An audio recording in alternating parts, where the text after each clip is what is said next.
Hi hello, ನಾನು ನಿಮ್ಮ ರುಚಿಯಿಂದ ಸ್ವಾತಿ ಮಾತಾಡ್ತಾ ಇದ್ದೀನಿ. ಇವತ್ತು ನಾನು ಕ್ಯಾರೆಟ್ ಮಿಲ್ಕ್ ಶೇಕ್ ಮಾಡೋದು ಹೇಗೆ ಅಂತ ಹೇಳ್ಕೊಡ್ತಾ ಇದ್ದೀನಿ. ಇಲ್ಲಿ ನಾನು 3 ಕ್ಯಾರೆಟ್, ಹಾಗೆ ಬಾದಾಮಿ, 2 ಗೋಡಂಬಿ ಮತ್ತು ಖರ್ಜೂರ ಹಣ್ಣು ತೊಗೊಂಡಿದ್ದೀನಿ. ಇಲ್ಲಿ ಕ್ಯಾರೆಟ್ನ ನಾನು ಬೇಯಿಸ್ಕೊಂಡಿದ್ದೀನಿ.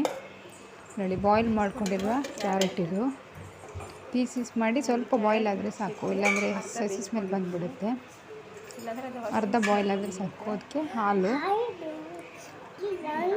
4 ಖರ್ಜೂರ ಹಣ್ಣನ್ನು ಹಾಕ್ಕೊಂಡಿದ್ದೀನಿ, ಮತ್ತು 5-6 ಬಾದಾಮಿ, 2 ಗೋಡಂಬಿನ ಹಾಕ್ಕೊಂಡಿದ್ದೀನಿ.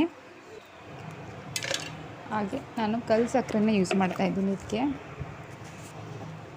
ಕಲ್ಲು ಸಕ್ಕರೆ, ಬಾದಾಮಿ, ಗೋಡಂಬಿ, ಹಾಗೆ ಬೇಯಿಸ್ಕೊಂಡಿರುವಂತಹ ಕ್ಯಾರೆಟ್ನ 3 ಕ್ಯಾರೆಟ್ನ ಬೇಯಿಸ್ಕೊಂಡಿದ್ದೀನಿ.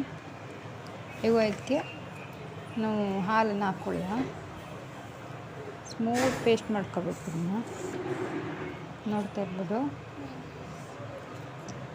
5 ಬಾದಾಮಿ, ಒಂದು 5-6 ಬಾದಾಮಿ, 2-3 ಗೋಡಂಬಿ, ಹಾಗೆ ಒಂದು 1/4 ಕಪ್ಪಷ್ಟುಕ್ಕಿಂತ ಕಡಿಮೆ ಕಲ್ಲು ಸಕ್ಕರೆ, ನೀವು 4-5 ಖರ್ಜೂರ ಹಣ್ಣನ್ನು ಹಾಕ್ಕೊಳ್ಳಿ.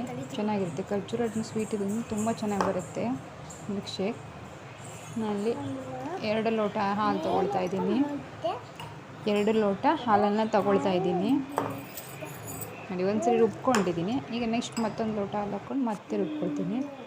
ನೋಡಿ, ಇವಾಗ ರೆಡಿಯಾಗಿದೆ. ನೋಡಿ ಎಷ್ಟು ಸ್ಮೂತಾಗಿ ಬಂದಿದೆ. ನೋಡಿ, ತುಂಬ ಸ್ಮೂತಾಗಿ ಬಂದಿದೆ.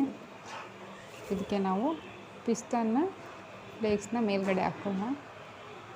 ಸಖತ್ತು ಟೇಸ್ಟಿಯಾಗಿರುತ್ತೆ. ನೀವು ಮಾಡಿ ಹೇಗಿದೆ ಅಂತ ಹೇಳಿ ಕಮೆಂಟ್ ಮಾಡಿ, ಸಬ್ಸ್ಕ್ರೈಬ್ ಮಾಡಿ. Thank you.